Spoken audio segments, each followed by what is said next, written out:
ऐसा लगा कोई मेन स्विच बंद कर दिया है। अचानक पूरा घर ठहाकों से गूंज उठा।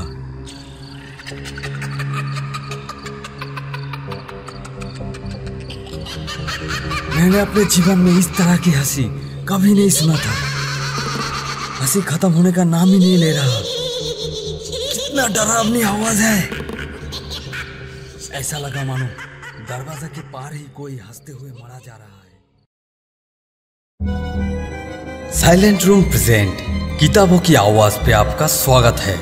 आज पहली बार आप हमारे इस नए चैनल पर सुनने वाले हैं विभूति भूषण जी का लिखा हुआ कहानी भौतिक पलंग को, हिंदी में भूतिया पलंग। विभूति भूषण जी का जन्म 12 सितंबर 1894 भारत में पश्चिम बंगाल के जिला उत्तर 24 परगना के पुरातीपुर गांव में हुआ था। निधन हुआ था 1 नवंबर 1950। पथेर पांचाली और अपराजिता उनके सबसे प्रसिद्ध उपन्यास है। अन्य उपन्यासों में अरण्यक, चाँदेर पहाड़, आदर्श हिंदू होटल, इच्छामती और अश्विनी संकेत विशेष रूप से प्रसिद्ध है। उपन्यासों के अलावा विभूति भूषण जी ने लगभग 20 कहानी पुस्तक, कुछ किशोर उपन्यास और भ्रमण कहानी लिखा है। 1951 में इच्छामती उपन्यास के लिए उनको पश्चिम बंगाल के सर्वोच्च साहित्य पुरस्कार मिला था। शुरू हो रहा है भौतिक पलंग को, हिंदी में भूतिया पलंग। इस कहानी को हिंदी में रूपांतरित किया है अनंत।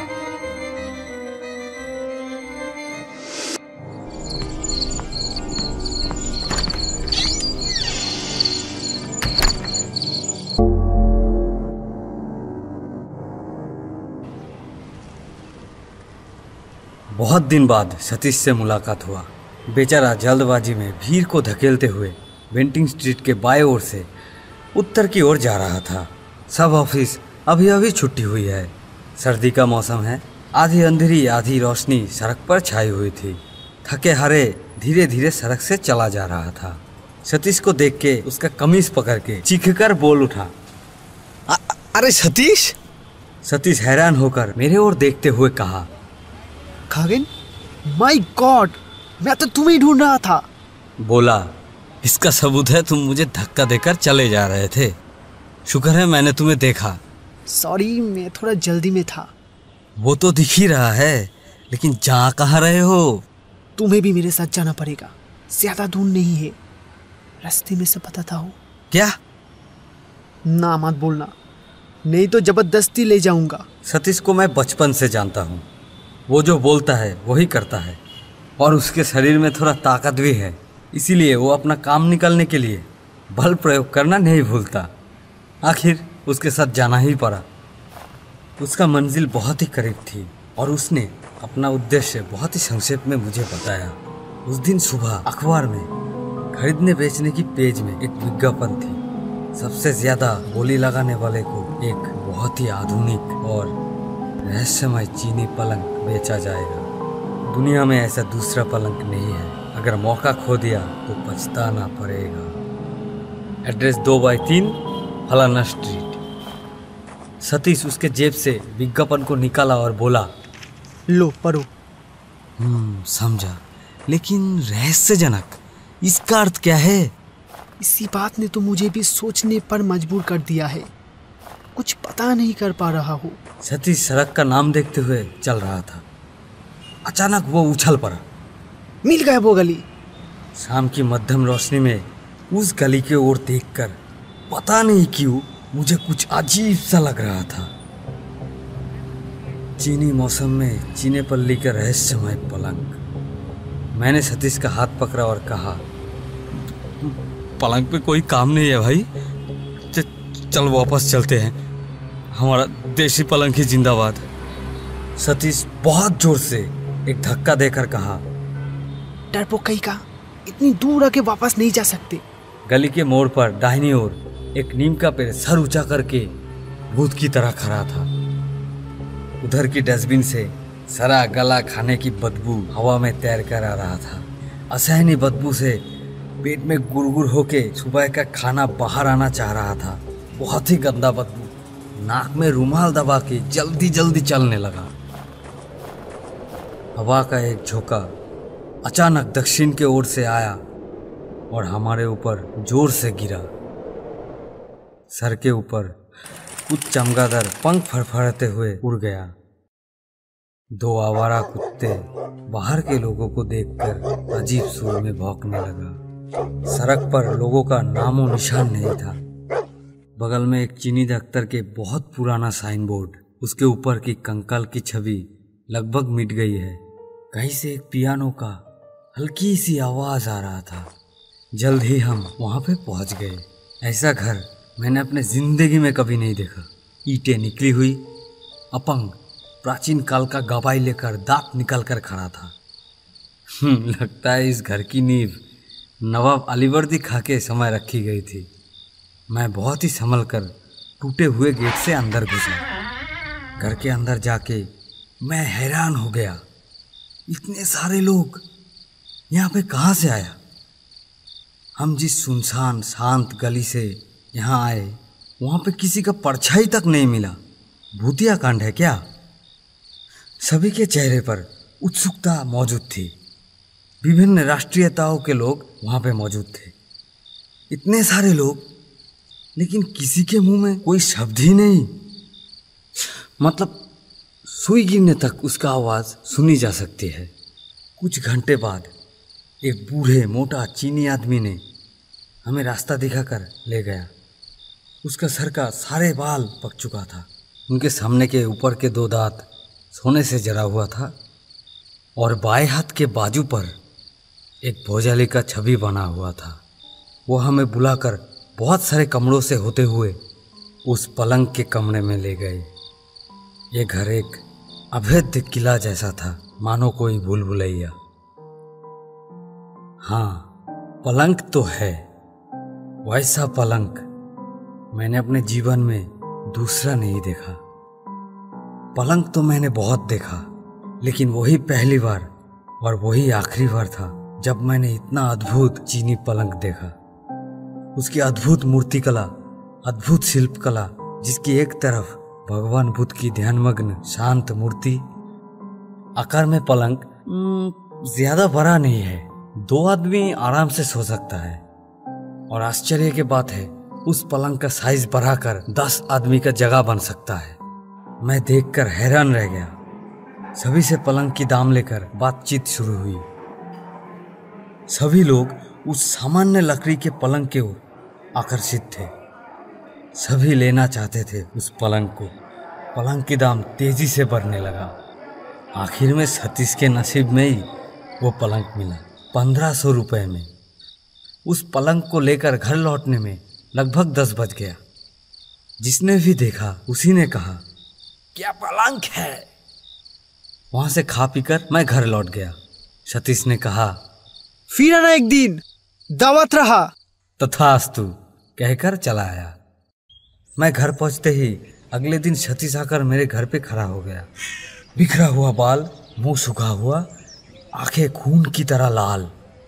हो सकता है बुरी विचार और चिंताओं के कारण सारी रात नींद नहीं आया होगा। मैं आश्चर्य से पूछा, अरे क्या बात है?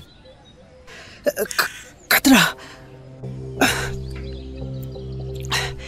अजीब खतरा। कैसा खतरा? वो पलंग। मैं पहले ही समझ गया था कुछ तो होगा। कभी कोई अपने पैरों पे कुल्हाड़ी मारता है क्या? जो भी हो, वो एक रहस्यमय पलंग है। उसने पिछली रात की घटना विस्तार में बताने लगा। सारी रात वो सो नहीं पाया। उस पलंग के ऊपर वो सोया हुआ था। अचानक आधी रात में उसे महसूस हुआ कि कोई बिस्तर को हिला रहा है। उठकर स्विच दबा के लाइट जलाकर देखा, नहीं, पलंग तो ठीक ही है। वापस से सो गया।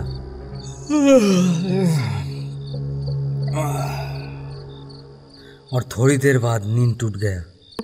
किसी चीज का बहुत आवाज है। पूरा कमरा धम धम कर रहा है। लगता है पलंग दीवार के साथ बहुत जोर से टक्कर मार रहा है। वो जल्दी उठकर लाइट जला दिया। नहीं, सब कुछ तो शांत है, स्थिर है, जरा सी भी आवाज नहीं है।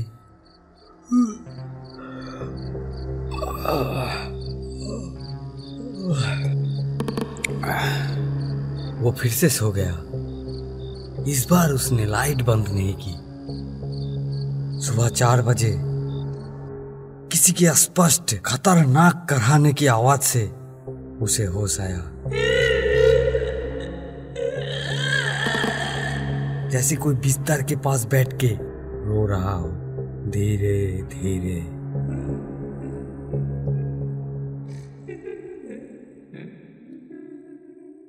मैंने कहा, मैंने पहले ही कहा था उस पलंग को मत खरीदो। अब संभालो मुसीबत को। देखो खगेन, मैं शायद तुम्हें समझा नहीं पाऊंगा।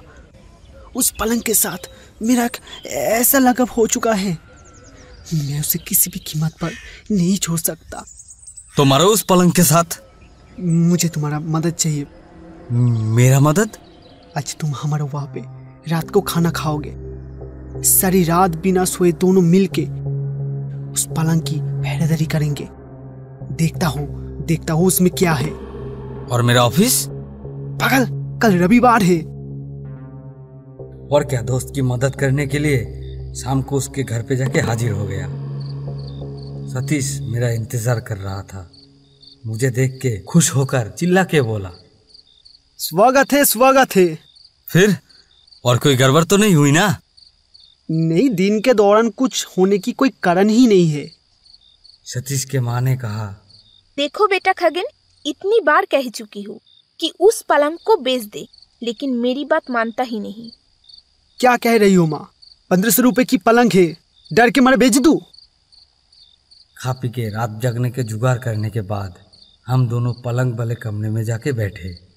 मेरे हाथ में दीनेन रॉय की डिटेक्टिव उपन्यास और सतीश के हाथ में हेल्थ एंड हाइजीन। रात धीरे धीरे गहरी होने लगी। तय हुआ पहले सतीश सोएगा और मैं जागूंगा, फिर मैं सोऊंगा और सतीश जागेगा। किताब खोल के मैं बैठा रहा, एक भी अक्षर पढ़ नहीं पाया। किताब की तरफ मैं देखता रहा। डरे हुए हालत में मैं इधर उधर देख रहा था। हल्की सी आवाज से मैं चौंक रहा था। लग रहा था अभी वो पिशाच मेरा गला दबा देगा। किसी के घर के घड़ी में 2 बजने की घंटी सुनाई दी। अचानक मुझे लगा बरामदा में कोई चल रहा है। उसके पैरों की आवाज काफी साफ सुनाई दे रहा था।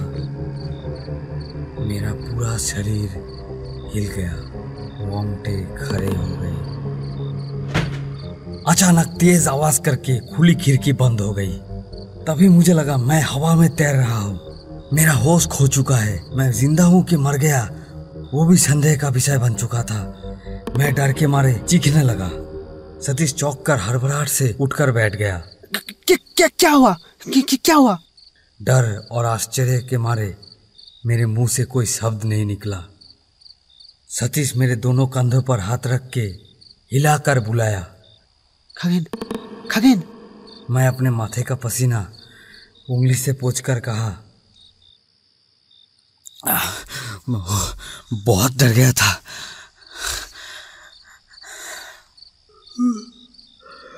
वो तो समझ रहा हूँ, रहने तो तुम्हें और जगने की जरूरत नहीं है।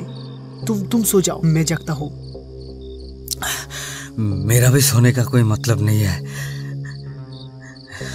और वैसे भी मुझे नींद भी नहीं आएगी। डरपोक कहीं का। फिर डरपोक मैं और सतीश दीवार के सहारे बैठे रहे। हम दोनों चुपचाप जगते रहे। दोनों में से कोई भी एक शब्द तक नहीं कहा।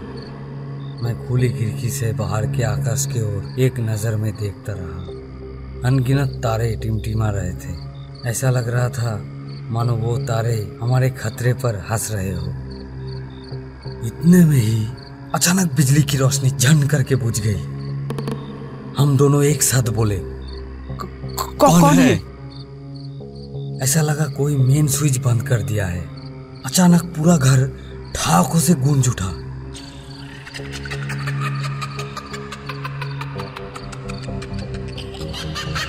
मैंने अपने जीवन में इस तरह की हंसी कभी नहीं सुना था। हंसी खत्म होने का नाम ही नहीं ले रहा। कितना डरावनी आवाज है। ऐसा लगा मानो दरवाजा के पार ही कोई हंसते हुए मरा जा रहा है। मेरे रोंगटे खड़े हो गए। सतीश तुरंत दरवाजे के ऊपर टॉर्च की रोशनी फेंका। इसमें हुआ उल्टा और गलत। ऐसा लग रहा था मानो दरवाजे के पार खिड़की के पास कोई बैठ के बिनक बिनक के रो रहा है। ऐसा रो रहा था जैसे मानो वो मर रहा है।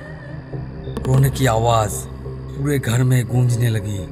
उसके रोने से ऐसा लगा जैसे पूरा पलंग भीग गया है। लग रहा था कि मेरा पूरा ताकत धीरे धीरे खत्म हो रहा है। हमें कोई बेहोश कर रहा है। हम धीरे धीरे बेहोश हो रहे थे। सतीश कुछ ज्यादा ही साहसी था, इसलिए उसने टॉर्च पलंग की तरफ जलाया। तुरंत वो चीख उठा। कुछ नजर नहीं आया, किसी ने जवाब नहीं दिया। अचानक बिस्तर पूरे घर में टहलने लगा। ऐसा लगा मानो उसके चारों ओर अनगिनत कंकाल नाच रहे हो। उनके हड्डियों के खटखट आवाज से कान का पर्दा फट रहा था। कोई अनजानी दर्द से मेरे छाती में धड़कने लगा। ऐसा लगा मानो जैसे छाती मेरा अभी फट जाएगा। उसके बाद मुझे ठीक से समझ नहीं आया। लगा हम बहुत दूर किसी चीनी घर में आ गए हैं। एक छोटी सी कमरे में इतनी रात को एक दीपक जल रहा था। घर के फर्श पर एक आदमी अधमरा हालत में पड़ा था। एक फटा हुआ चटाई के ऊपर उसका पतला शरीर और सूखा हुआ मुंह देखकर मुझे बहुत दया हुआ। बीमारी से पीड़ित होके बेचारा कंकाल हो गया है। उसका बगल में एक औरत बैठी थी, शायद उसका बीवी, लेकिन शरीर अपने पति से 4 गुना बड़ी। वो एक मस्त उजारे पे बैठ के झूल रही थी। उसके बगल में हमारी पलंग को देखकर मैं चौंक गया। 7 समंदर पार इस पलंग को यहाँ कौन लाया? तभी महिला ने जोर से उबासी ली। फिर करवट लेकर कमरे के चारों ओर देखा। मैंने देखा उसका पति इतने में ही चुपचाप बिस्तर के पास चला गया है। गुस्सैल शेरनी की तरह उसका पत्नी उसे जबरदस्ती बिस्तर से खींचकर चटाई पर फेंक दिया। वो औरत क्रोध से गुर्राने लगी और उसका पति उस पलंग की तरफ उंगली करके विनती करने लगा। शायद वो उस पलंग पर सोना चाहता है, लेकिन उसका पत्नी उसे पलंग पर सोने नहीं देती। उत्तेजित होकर खांसते खांसते उसके मुंह से थोड़ा खून निकला। मैं सिहर गया। थोड़ी देर में ही आदमी का सर चटाई पर गिर गया और नहीं उठा। उसका पत्नी उसके पास बैठ के रोने लगी। जब होश आया, देखा चारों ओर सुबह का उजाला हो चुका था। देखा सतीश का माँ मेरे चेहरे पर पानी का छींटा मार रहा है। उन्होंने मेरा होश आते हुए देखकर कहा, बेटा खगेन, खगेन बेटा। मैंने कहा, मैं कहाँ हूँ? नीचे वाले कमरे में। सतीश कहाँ है? सतीश को अभी तक होश नहीं आया। फिर सुना कि रात के करीब 4 बजे हम दोनों सामने के दरवाजे पर आए और जमीन पर गिर के गो गो करने लगे। सतीश का माँ हमें इस हालत में देख के चीख कर रोने लगी। पूरे 3 घंटे देखभाल करने के बाद हमें होश आया। डॉक्टर आके कह गए थे कि एक सडन शॉक लगा था। होश आने के बाद एक ब्रोमाइड देते ही सब ठीक हो जाएगा।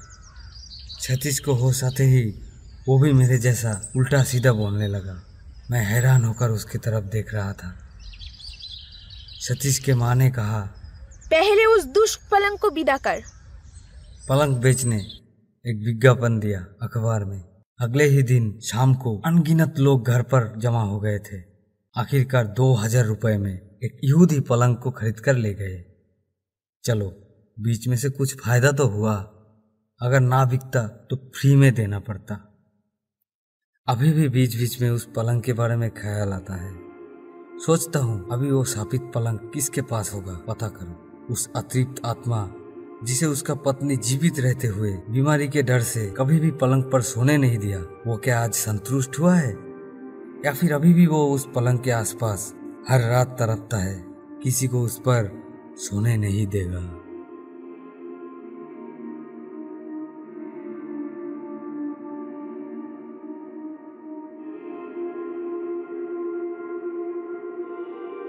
सतीश के किरदार को आवाज दिया है रुद्र, सतीश के माँ के किरदार को आवाज दिया है लिपि, और कहानी सुनाने में और खगेन के किरदार में मैं अनंत। आज आप सुन रहे थे विभूति भूषण जी का लिखा हुआ कहानी भूतिया पलंग। हम आपसे फिर मिलेंगे अगले शनिवार को शाम के 5 बजे एक और नई कहानी लेके।